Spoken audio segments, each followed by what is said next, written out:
नमस्ते। मैं आपको आज हमारी पेज ई स्टार फाइनेंशियल एडवाइज़र में आपका स्वागत करता हूं। आज मैं आपको इस वीडियो के थ्रू नेशनल इंश्योरेंस के health policy, national medical policy जिसे एनएमपी भी कहा जाता है, उसके बारे में बताऊंगा। लास्ट 8-9 महीना से काफ़ी चर्चा हुई है कि नेशनल इंश्योरेंस ने अपने हेल्थ इंश्योरेंस का प्रीमियम इतना बढ़ा क्यों दिया। काफ़ी बार ये भी देखा गया है कि प्रीमियम सीधा ट्वाइस या थ्राइस भी हो गया है काफ़ी सारे केसेस में। इसका सलूशन एक ही है कि national insurance was forced to increase the premium because आप सभी को पता है कि गवर्नमेंट इसको प्राइवेटाइजेशन के प्रोसेस में लाने की काफ़ी कोशिश कर रहे हैं and national insurance was a loss making industry, so that company का लॉसेस कम हो जाए एंड वो थोड़ा अट्रैक्टिव हो जाए प्राइवेट प्लेयर्स को, इसके लिए प्रीमियम बढ़ाया गया है। एंड इसका इंक्रीज का और एक रीज़न है कि नेशनल इंश्योरेंस को काफ़ी हद तक लॉस बेयर करना पड़ता है उनकी ग्रुप मेडिकल का, जिसमें काफ़ी लॉसेस होता है, तो उसका प्रभाव अपने को रिटेल पॉलिसीज़ में भी बेयर करना पड़ता है। एंड रिटेल क्लाइंट्स को कोई ऑप्शन नहीं है बट उनको इंक्रीज प्रीमियम देना ही पड़ेगा। तो चलिए मैं आपको इस पॉलिसी के बारे में और एक बहुत अच्छा चीज़ बताना चाहता हूँ कि जो सबसे बड़ा चेंज अपने पॉलिसी में आया है कि काफ़ी सारे कैंसर पेशेंट्स को इंडिया में इम्यूनोथेरेपी का ट्रीटमेंट डॉक्टर रिकमेंड करते थे, बट हमारे नेशनल मेडिकल पॉलिसी एनएमपी में ये कवर नहीं हुआ करता था। एंड काफ़ी सारे और मॉडर्न ट्रीटमेंट है जो पहले कवर्ड नहीं थे बट अब हमारे पॉलिसी में ये सब कवर्ड है। चलिए मैं आपको इस पॉलिसी के रिवाइज्ड फीचर्स के बारे में बताना चाहूँगा ताकि आप कभी कंफ्यूज नहीं हो जाए कि कौन सा फीचर स्टैग्नेंट है एंड कौन सा फीचर इंक्रीज हुआ है या डिक्रीज हुआ है या क्या एक्सक्लूड हुआ है कि इंक्लूड हुआ है। सबसे पहला फीचर है आपका room rent restriction. Room rent restriction अभी भी आपका पहले जैसा ही है जो कहता है 1% ऑफ सम इंश्योर्ड, एंड आप बाई चांस हायर रूम ले लेते हैं तो आपका प्रोपोर्शनल डिडक्शन एप्लीकेबल होएगा। चलिए सपोज करिए कि मेरा 5 लाख का पॉलिसी है तो मेरा रूम रेंट एलिजिबिलिटी सिर्फ 5,000 रुपीज़ पर डे ही है। सेकेंड आता है आपका आईसीयू रूम रेंट रिस्ट्रिक्शन। ये भी सेम है पहले जैसा, 2% ऑफ सम इंश्योर्ड। मेरे जो एग्जाम्पल था कि 5 लाख का पॉलिसी है तो उसके अनुसार से मुझे सिर्फ 10,000 का ही आईसीयू का पर डे का कॉस्ट मिलेगा।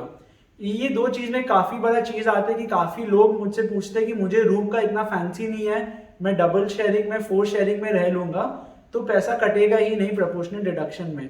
उनका कहना एकदम 100% सही है, बट सोचिए बाई चांस उनको आईसीयू में एडमिट करना पड़ा या उनको ट्रांसफ़र करना पड़ा तब उनके पास ऑप्शन नहीं होएगा बिकॉज हर एक हॉस्पिटल में एक ही टाइप का आईसीयू होता है। वो जैसे ही एक एक्सपेंसिव आईसीयू में भर्ती हो जाएंगे उनका क्लेम वैसे ही प्रोपोर्शनेट डिडक्शन अप्लाई हो जाएगा एंड उनको काफ़ी हद तक पैसे अपने पॉकेट से देना पड़ेगा। तीसरा आपका आता है आपका प्री पोस्ट। नेशनल इंश्योरेंस ने इसमें काफ़ी अच्छा चीज़ लाया है कि उन्होंने प्री को 30 डेज से इंक्रीज करके 45 डेज ले आया है, तो ये कस्टमर्स के लिए काफ़ी बेनिफिशियल पॉइंट है। फोर्थ आपका आता है day care procedures. National insurance में जो डे केयर प्रोसीडियर्स का कवर है वो इंक्रीज हो के आपका 144 प्रोसीडियर्स कवर करने लगे हैं। फिफ्थ आपका जो आता है वो है आपका other expenses. National medical policy का ये जो अदर एक्सपेंसेस लिमिट है ये भी पहले जैसा ही सेम है। ये कहती है कि काफ़ी सारे आपके आप प्रोसीडियर्स बोल लीजिए या आपका ट्रीटमेंट है उसमें 50% of sum insured including bonus ही आप यूज़ कर सकते हैं। लाइक वो डिजीज, लाइक वो आपके सर्जरीज है लाइक कीमोथेरेपी, आपके डायलिसिस एक्सेट्रा, एंड काफ़ी बड़ा लिस्ट है।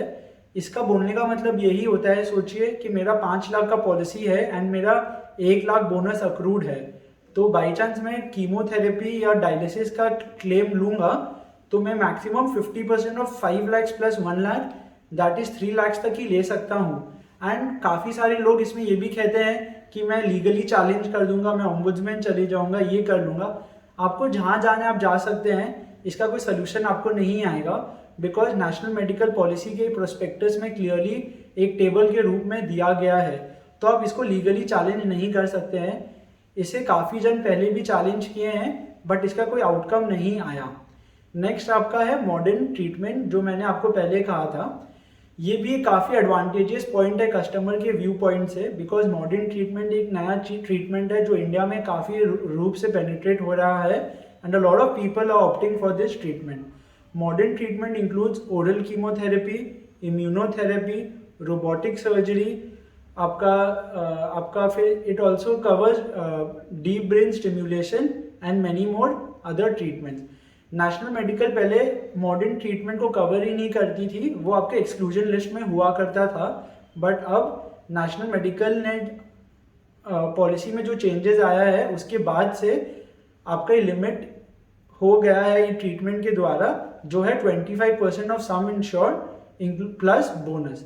मतलब सोचिए जो मेरा पुराना एग्जाम्पल था उसके हिसाब से 25% of 6 lakh which is 1.5 lakh का कवर मॉडर्न ट्रीटमेंट के लिए भी है.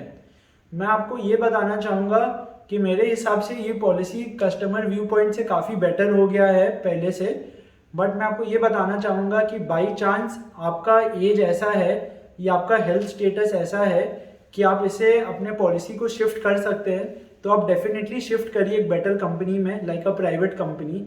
बट आप ये जरूर ध्यान रखिएगा बिकॉज प्राइवेट कंपनीज में भी ऐसी काफ़ी सारी कंपनीज है जो काफ़ी बोगस है, तो आप जब शिफ्ट करेंगे तो आपको काफ़ी ध्यान रखना चाहिए कि वो पॉलिसी में कोई भी टाइप का रूम रेंट रिस्ट्रिक्शन नहीं हो, वो कंज्यूमेबल्स या नॉन मेडिकल एक्सपेंसेस को भी कवर करे, मॉडर्न ट्रीटमेंट में कोई लिमिट नहीं होना चाहिए, एंड वो ऑर्गन डोनर में भी कोई लिमिट ना हो, प्लस वो आपको बोनस भी दे अच्छा अमाउंट का. मैं आपको ये भी बताना चाहूँगा कि आपको बाई चांस कोई भी क्वेश्चन हो नेशनल मेडिकल पॉलिसी के बारे में या आपको और समझना है तो आप हमें डेफिनेटली कॉल कर सकते हैं. हमारा नंबर नीचे दिया गया है. बाई चांस आपको नेशनल मेडिकल पॉलिसी में ही रहना है because of your health condition या आपका एक्सपीरियंस बहुत अच्छा रहा है या आपका खुद का एक विश है, तो आप हमें कॉल कर सकते हैं and we will get your sum insured increase to a sum insured जो आप कहते हैं. मैं आपको ये बोलना चाहता हूँ लास्ट में कि मेरे हिसाब से नेशनल मेडिकल पॉलिसी चेंज लाने के बाद भी एक बहुत ही शानदार पॉलिसी नहीं है, बिकॉज इसमें अभी भी टीपीए वाला कॉन्सेप्ट है. आप लोग काफ़ी जन देखे होंगे कि जब क्लेम आता है सो टीपीए आपको मदद तो करता ही नहीं है बल्कि पागल जरूर कर देता है आपको पॉलिसी के समय कि मुझे लास्ट 4 साल का पॉलिसी दीजिए, फर्स्ट कंसल्टेशन कब हुआ, मैंने आपका क्लेम बहुत क्लोज प्रॉक्सिमिटी में होता है तो आप मुझे मनी रिसीट तक भी मांग लेते हैं. तो आप ये सब टेंशन मत लीजिए. आपका कोई भी क्वेरीज है रिगार्डिंग नेशनल मेडिकल पॉलिसी या कोई भी हेल्थ इंश्योरेंस, आप हमें डेफिनेटली कॉन्टैक्ट करिए. हम आपके नेशनल मेडिकल पॉलिसी को एक लोअर प्रीमियम में रिन्यू करेंगे एंड उसका जो सर्विस भी होएगा आपका क्लेम सेटलमेंट वो बेटर होएगा बिकॉज हमारी काफ़ी प्रॉपर क्लेम टीम है जो काफ़ी नॉलेजेबल है अबाउट द क्लेम सेटलमेंट, सो आपको दिक्कत कभी नहीं होएगा. सो आप डेफिनेटली एंड हमारे वीडियो को लाइक शेयर एंड सब्सक्राइब करिए.